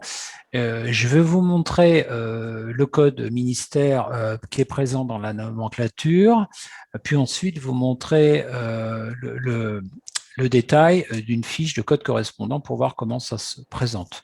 Ensuite, je vous montrerai où s'affiche ce code correspondant dans le dossier de paye pour ceux qui ne l'auraient jamais vu. Et puis également aller jusqu'à voir où il se trouve dans la bande geste. Donc commençons. Déjà un petit tour pour voir où se trouvent les choses. Alors, nomenclature générique. Nous allons aller chercher notre code ministère. DGFIP, voilà. Alors, je sais que je vais utiliser le code 970. Voilà, c'est le code de mon établissement, Université M. Donc, il est ici. Voilà comment se présente une fiche, très rapidement. Voilà. Maintenant, on va aller dans le paramétrage. On va aller sur Paye, paramétrage DGFIP. Et on va aller voir, voilà, on a notre code correspondant. Nous, on est en RCE, là, dans notre démo. Voilà la fiche. Donc, on retrouve ici le fameux code que je vous ai montré en nomenclature. Donc, le rattachement se fait ici. Ici, on précise que nous sommes en autonomie, donc RCE, donc on met oui ou non. Ici, nous avons l'ordre de tri des fichiers, ordre du listing, donc on vous conseille de ne pas y toucher, c'est réglé par défaut, c'est correct par rapport à ce que demande le DGFIP. Et puis, vous avez ici le mois de paye courant. Donc, lors de l'initialisation de WinPay plus RH chez vous, le champ mois de paye courant doit être positionné sur le mois M-1. On va le revoir tout à l'heure avec un schéma que va nous présenter Sébastien. Le M-1, donc du premier mois de paye que vous faites en double. Donc, vous vous positionnerez à la main ici en choisissant votre mois. Après, il faut savoir qu'une fois que la production est lancée, cette information-là va évoluer au fur et à mesure que vous clôturez, que vous lancez des payes, que vous les clôturez. Après, c'est automatique et ça ne se change plus. Ici, on a un réglage qui est spécifique à l'Alsace-Moselle. Et puis ici, pour l'ensemble de l'application, on peut attribuer, on peut gérer, on peut mettre à oui la gestion de la carte 67 pour la journée de carence. Donc, quand vous mettez sur oui ici, ça concerne évidemment tous les dossiers concernés par ça au niveau de l'appli. Et puis là, on a la partie pour les retours des fichiers DGFIP. Je ferme. Donc, vous voyez que c'est le code correspondant XAD. Et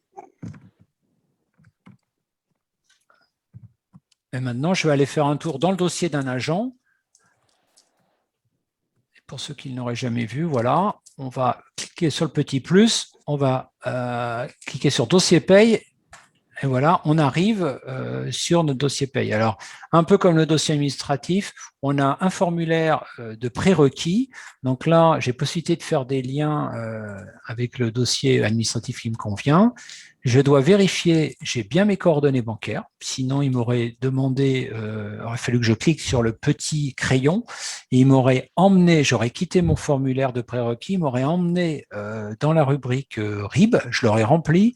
Il aurait fallu que je reclique sur le petit plus pour créer le dossier de paye. C'est pour ça qu'il faut mieux le faire avant quand même, ça fait gagner du temps. Voilà. Donc là, j'arrive sur cette étape de dossier de paye et j'ai ma liste, voilà, j'ai mon code correspondant qui apparaît ici.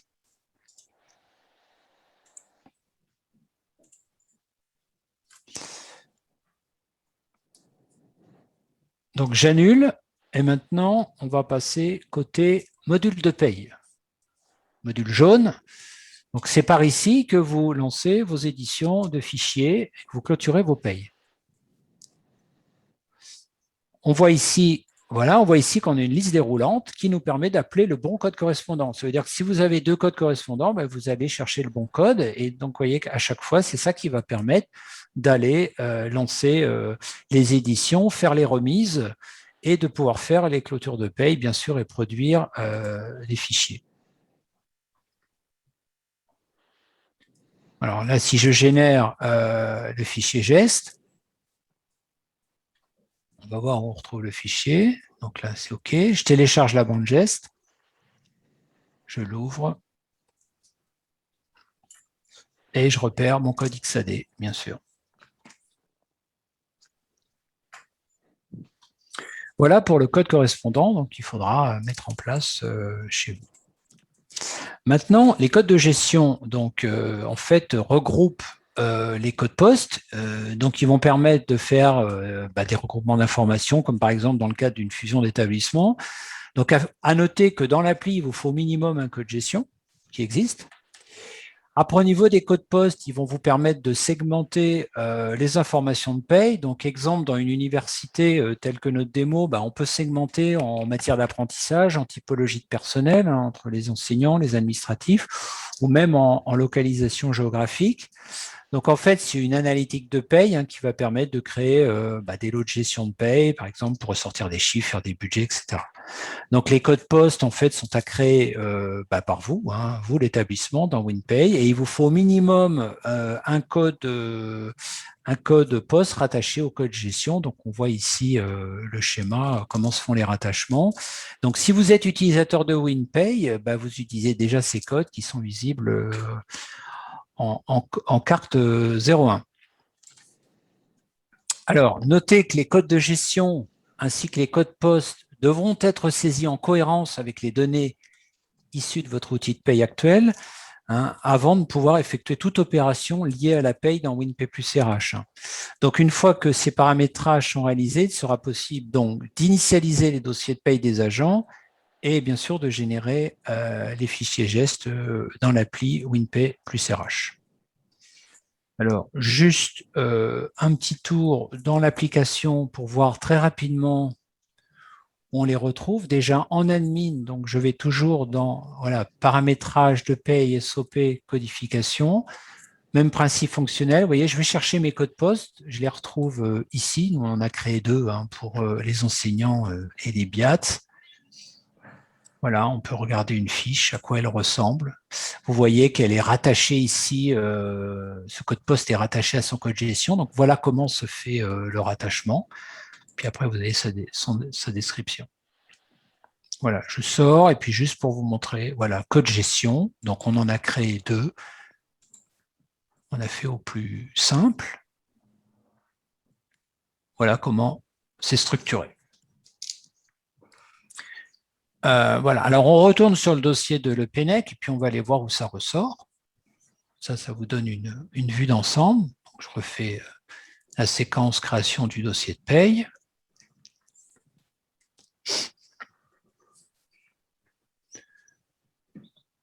Heure 46. Donc ça, on a vu que c'était notre code correspondant. J'avance dans les étapes. Voilà, et c'est là. Voilà, c'est là que vous saisissez votre code gestion et il a automatiquement été chercher le code 1584 parce que comme il n'y a qu'un seul code de rattaché au 14035, bon, il a été le chercher directement. Sinon, il aurait fallu aller chercher dans la liste déroulante pour faire rattacher au même code gestion.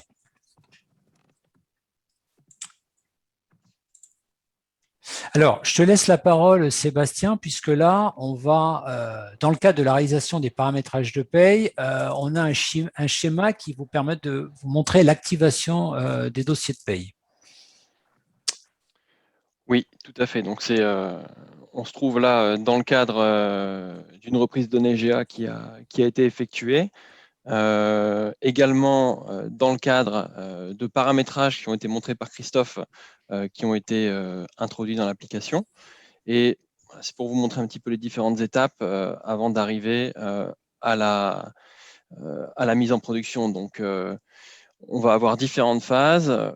Commencer par ouvrir la paye, comme ça a été mentionné, à un mois qu'on conseille être à M-1 de la double paye prévue, de la double saisie paye. Ensuite, procéder à quelque chose qu'on va détailler ultérieurement, qui est l'activation des dossiers paye des agents. Et donc, en même temps que de réaliser cette activation, effectuer la recette des dossiers de paye qui vont être générés par l'application. La recette de ces dossiers, c'est vérifier la cohérence donc, entre les données qui sont détenues par la DRFIP et les dossiers de paye qui ont été générés par WinPay Pulse RH. On va voir en détail sur les zones à regarder plus spécifiquement. Une fois que toutes ces étapes sont validées, on va clôturer la prise en charge du mois M-1. Et donc, en fait, cette première prise en charge, elle va se baser sur les dernières infos qui sont notées comme en vigueur dans les dossiers de l'agent, avec une bande geste qui va être générée également, mais qui ne va pas être envoyée à la DGFIP, puisque cette bande geste va reprendre tous les dossiers comme si on avait des créations, des prises en charge de dossiers de paye, en fait, en initialisation. Donc, toute cette phase va servir à valider qu'on a bien les dossiers qui sont sous la même forme que les informations qui sont détenues par la DGFIP. Une fois qu'on a fait ces opérations, on peut passer donc à la phase suivante, qui est la phase de la double paye. Mais là, d'abord, je vais essayer de continuer à vous détailler avec des informations supplémentaires sur l'activation des dossiers de paye.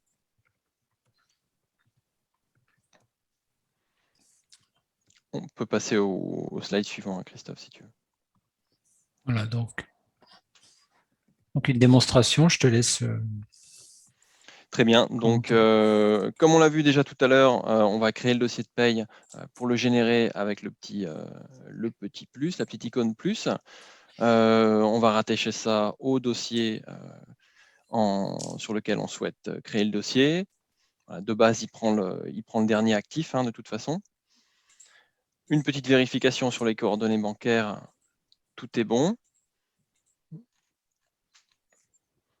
Pareil sur les enfants et personnes à charge, en l'occurrence, là, il n'y en avait pas. Et donc, on va passer en revue le workflow et on va mettre l'accent sur les différents éléments à vérifier. Alors, forcément, renseigner le code correspondant du dossier en question. Un point également qui sera très important, c'est de regarder le numéro de dossier qui est actuellement détenu par la DGFIP, puisque de base, on va faire une prise en charge dans l'application. Cette prise en charge, s'il n'y a qu'un seul dossier, elle va commencer au numéro 00. Par contre, il est possible que la DGFIP ou la DRFIP dispose en son sein d'un dossier qui est la résultante de plusieurs dossiers de paye. Donc, il pourrait être numéroté 00, 10, 20, 30. Donc là, il va falloir vérifier les informations détenues et ensuite placer le bon numéro de dossier.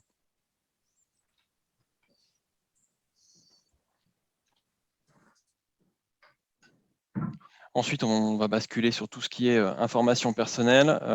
On est sur des informations qui, là, dans la recette des données paye, sont moins cruciales puisque c'est pour l'essentiel des données administratives qu'on aura déjà validées préalablement. Donc, ce n'est pas sur ce point qu'on va insister dans les contrôles d'activation des dossiers de paye.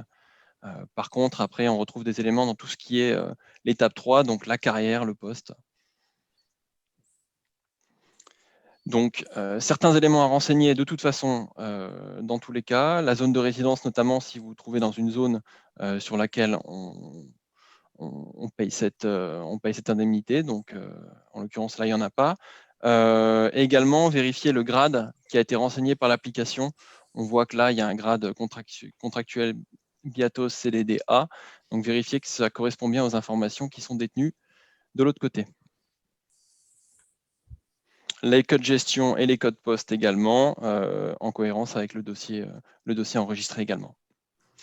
Et ensuite, une vérification également qui va se faire sur tout ce qui est rémunération, donc les cartes 02, sur le SFT notamment, même si la vérification est assez simple, et puis sur le profil de cotisation, puisque voilà, on est homologué DGFIP, en fonction d'un certain type de dossier administratif, on génère des codes, donc en l'occurrence le code sécurité sociale, la retraite complémentaire, le code statut également. Voilà, il y a une vérification à faire pour vérifier que tout est cohérent de ce côté-là dans l'application par rapport à ce qui était le cas précédemment dans le dossier de l'agent.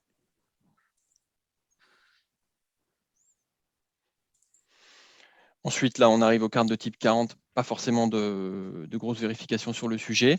Et ensuite, le dossier est clôturé. Donc voilà, j'ai essayé de vous donner les éléments principaux à vérifier sur l'activation des dossiers de paye dans cette phase-là. On a le récapitulatif à la fin pour vérifier tous ces éléments ensuite. Il précise bien là-haut qu'il est enregistré. Et puis, comme pour toutes les saisies en matière de paye, passage par un brouillon et une soumission du dossier de paye qui l'enregistre et le avec place ce en menu vigueur. là qu'on retrouve souvent avant de confirmer, on a toujours cette petite pop-up fenêtre là qui entre le oui et le non. Donc on va dire oui. Il y a un changement de couleur des cartes.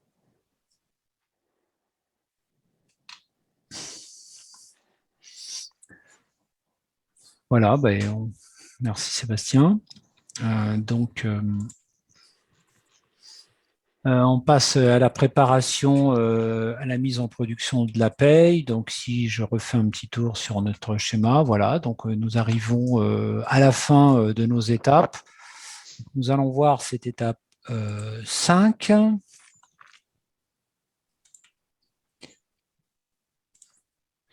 Donc, durant cette dernière étape, il va s'agir de réaliser la double saisie pour s'assurer que l'on atteint bien évidemment l'objectif d'être en conformité avec la réglementation.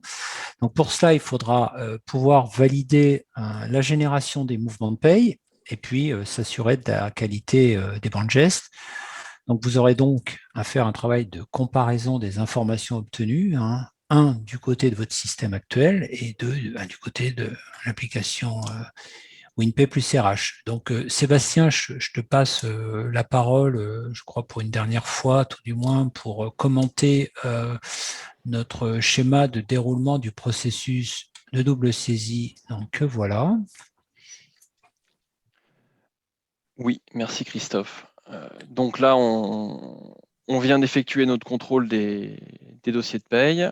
Tout est cohérent, on a pu le valider. Donc, on est passé dans une phase de recette de la paye à proprement parler et d'une double saisie, donc à la fois dans la base WinPay, donc où on va saisir uniquement les dossiers, les informations paye, hein, et une saisie qui va se faire également dans WinPay plus RH, où là, on va majoritairement saisir des informations administratives qui vont générer des informations de paye qui seront ensuite passées dans une bande geste. Donc, on prévoit, nous, à minima, une période de double saisie qui va se dérouler sur une période de 2 mois, au cours de laquelle différentes actions vont être à effectuer. On voit qu'il y a des petites numérotations là pour nous guider. Donc, si on prend le numéro 1, donc là, on est sur, ça matérialise, donc c'est le premier encadré dans notre tableau sur le mois M-1, donc le premier mois de double paye. On voit que là, ça matérialise la double saisie entre WinPay et WinPay plus RH. À l'issue de cette double saisie, on va sortir une bande geste pour WinPay et une bande geste pour WinPay plus RH. Et on va les comparer. On va les comparer pour voir les différences. Pourquoi est-ce qu'on a des différences s'il y en a, de où elles viennent. Et en l'occurrence, si c'est des différences qui proviennent de saisies, alors soit qui n'ont pas été effectuées dans WinPay plus RH ou qui n'ont pas été effectuées de la même manière, possibilité là également de réaliser une rectification des données dans WinPay plus RH pour coller aux données qui vont sortir de WinPay. Une fois ces opérations effectuées, la bande geste de WinPay est transmise à la DGFIP qui, elle, va nous faire un retour qu'on va intégrer donc à la fois dans WinPay et à la fois dans WinPay plus RH. Quand je parle de retour des éléments DGFIP, en l'occurrence, on va intégrer les fichiers KX, les cas notamment dans WinPay plus RH. Une fois ce premier mois de paye clôturé, la même opération va être réalisée en prenant en compte tout ce qu'on a pu visualiser sur le premier comparatif du mois précédent. Donc exactement la même opération, la saisie dans WinPay des éléments de paye, la saisie dans WinPay plus RH des éléments administratifs et paye, pour générer là encore 2 bandes gestes qui vont être comparées. Cette comparaison, elle va être facilitée par la mise à disposition par SEGAP d'un outil comparatif qui va vous être décrit ensuite par Christophe et qui va vous faciliter la vie de ce côté-là. Et là encore, le retour des GFIP qu'on reçoit et qu'on intègre dans WinPay et dans WinPay plus RH. Le petit jalon à la fin qui marque qu'en fait, si tout est conforme, s'il n'y a pas d'anomalie bloquante ou très grave détectée, on peut basculer ensuite dans une saisie qui sera faite uniquement dans WinPay plus RH, abandonner l'outil de paye qu'on a matérialisé là par WinPay, et ensuite donc un passage en production. On arrive donc à la fin du processus de déploiement à ce niveau-là. Ok, et donc on passe à l'outil de comparaison des bandes.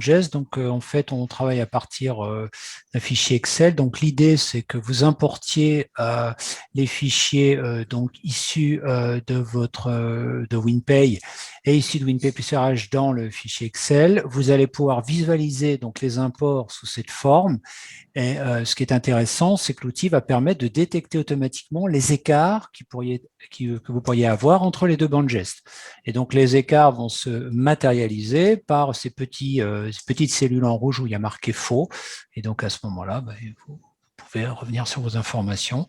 Donc, voilà, c'est un petit système qui vous permet de vous alerter sur les écarts éventuels. Nous en avons terminé sur la présentation des démonstrations, des schémas, etc. de tout ce cycle.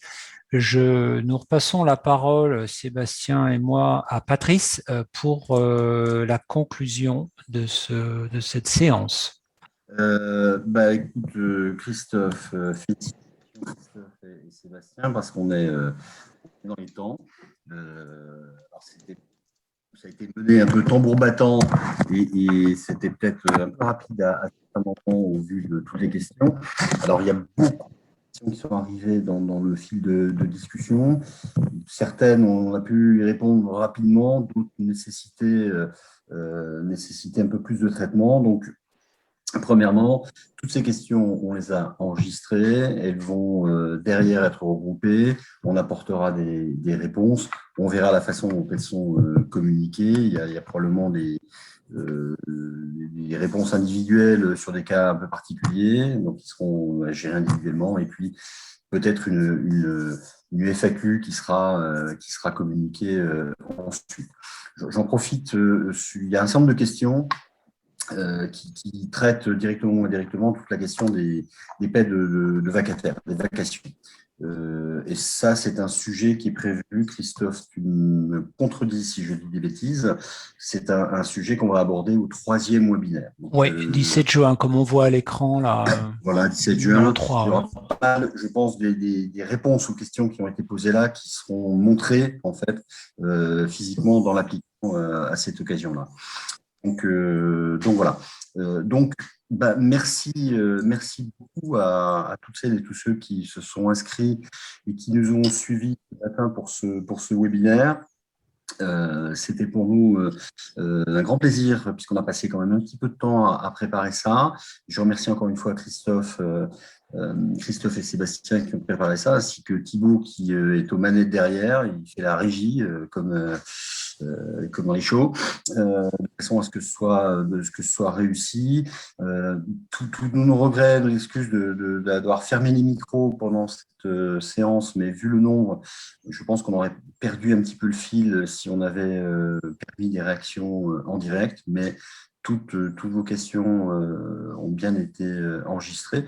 Bien évidemment, nous sommes et nous restons à votre disposition pour poursuivre le débat après et répondre à d'autres questions, ou si besoin est, puisque j'ai vu au moins une personne qui disait moi j'ai un petit écran, donc c'est pas toujours très visible les choses.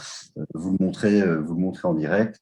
De toute façon, pour tous nos clients, les chefs de projet sont là, vous les connaissez, et ils sont là pour à chaque fois vous guider, vous montrer ce qu'il y a dans l'application.